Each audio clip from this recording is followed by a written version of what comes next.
Lum inniu Seachtain tá County Kildare ar leachtóir iriseireachta agus iarmháil de chud an IRSP le harc siar ar an robail trénach agus an chunspóid a lean. Ita, is tóca gur anan scéal seo gimhna na níní ar fa tamil an ada agus is scéal agus is chunspóid an na suntasach é is star na tíir seo nach ga. Cínta se I gcúrsaí tlí agus I gcúrsaí políteachta thug sé a lán ahrathe stáilm isteach a gcúrsaí ag an am. Ar an géadal síos ba é an cás a bide riomh a bhí is star an stáit. Chomáile lei sin tháinig tagart de grúpa dar a banam dóibh an heavy gang. Agus séir de bhí a heavy gang ná Gardaí áirithe a tugadh isteach an príosúnaí a bhúla go dtí go síneóg siad ráitas a rá go raibh siad freigrach as rud éigean. So ó thaobh an heavy gang, ó thaobh an cás a bheith ó fada, ó thaobh an airigid. Bhí anna chuid airigid a gceist sa rubáil seo. £4 milliún a bhí ann ag an am, sto go beh sé cosú le €1 milliún sa látá neothán. A rénos a rais go dtí Márta 1976, bhí an trein seo teachta as Cork go bia clia le lastas postais a bhí chláirithe. So bhí a lán, bhí is a go raibh a lán airigid sa fostas seo. Agus chuireach cúpla pléascáin faoin ráile trénach chun an trein a stop, chunach féitoch an trein gáil níos fuide. Cúig deirtar timpeall dóra isteach ar an trein agus rubáil siad an tarigid seo. Now, ní rah sé a bhád, ní rah ann ach an ládar geán gur bharrtaigh na Gardaí nó fiú an ihe sin, gur bharrtaigh na Gardaí gur bíd an IRSP a bhí tréis an trein a rubáil agus chomáile sin ceapan a lán daoine go nearna siad é tuis gur heasta go an IRSP a scris. Party nua políteachta a bhí ann, ní raibh sé ann a cho 74. So bar sin ní muid a caint faoi 40 a bhí gábh líon ar an saoil ach a bhí a teacht chun cín le polisathe anláidir a bhfuil le cuasaí poblachtáidachais agus sóisialachais sa tír. Agus bharrtaigh na Gardaí ar aon duine a bhí ar aithneá, daoine a bhí gníomhach san agriocht a gabháil in áitina éagsúla ar fud le trochadó chuntaí. Chó na Gardaí hart fa 10 daoine in dhéan robail trénach sin bhí tosa ina measc. Cad iad na cineal cimhní a tagad híon ar an tréimhse sin agus cad é a tharla?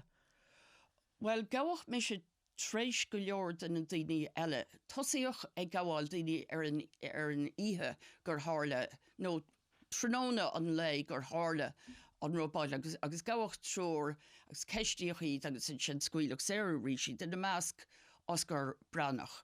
Agus bhí sé seo tábhachtach níos déanaí mar bhí siad mar gabh siad é 2 uair faoin rud céanna. Ach ar rénos gabhach tróir agus scuilach séiríd an sin ar an luan iní sin tosaíoch a gabháil daoine ar scála forleathan. Gabhach daoine a bhí iste in ifig an IRSP, gabhann na Gardaí an branch speisialta gabh siad smacht ar ifig an IRSP agus cúil siad trí gach cápéis a bhí san áit agus caiisiad ar fud na áirtaí iad. Agus aine chuig in aice leis an ifig gabhach í siúd freisin. Gabhach daoine eile ina dithe féin. Bhí mise ar gcuinead an fiúgáin bail den áard cordin nachró gafa agus thóg mé or am héine le cabhrócha eile picéid a chur ar an Bridewell an níthe sin. Ag gearán faoin méid buil den IRSP bhí gafa. Agus fantas a bhí mar ar an picéid sin, bhí cuid díobh siúd a bhí gafa in ann scradí amach tríd na fuinneoga a rá go ráthas á múla. Now, ní rá mar nánaí de clostáil I gceart in áiríre ach bhí agad gur bééis sin a bhí árá go rá siad gá múla. A rénos thucraí mar go mbeadh go dhéanam mís telefisracánagus go mbeadh picéid go ríis an ládar gean. Thug mé sin na placáirtí go léir bhailelam chu teach me hisismathirí agus go luúan maidin tar gean tháinig an branch speisialta le mise gabháil. agus hí mise istehan sin sam ráidhfuil. Bhí mé ceirethóir a fehead faoi chuineáil, bhí an áit grána, agus rud atá spéisiúil ná nach raibh bannar be páirteach sa robáil. Níor luigh aine a chunig aon cuid an robáilethe ban ina meas. So gawa cúigur ban ar fad mise ar chuinetíh. Agus ceistíoch go mion mé beganín faoin robáil, ac ar 9 nuair tá a rósa gom faoin robáil agus cad bhí ar siúla gom an ihe gur hála an robáil agus bhí mé dúirt mé le gur mé brana mar an telefís rud a bhí fear.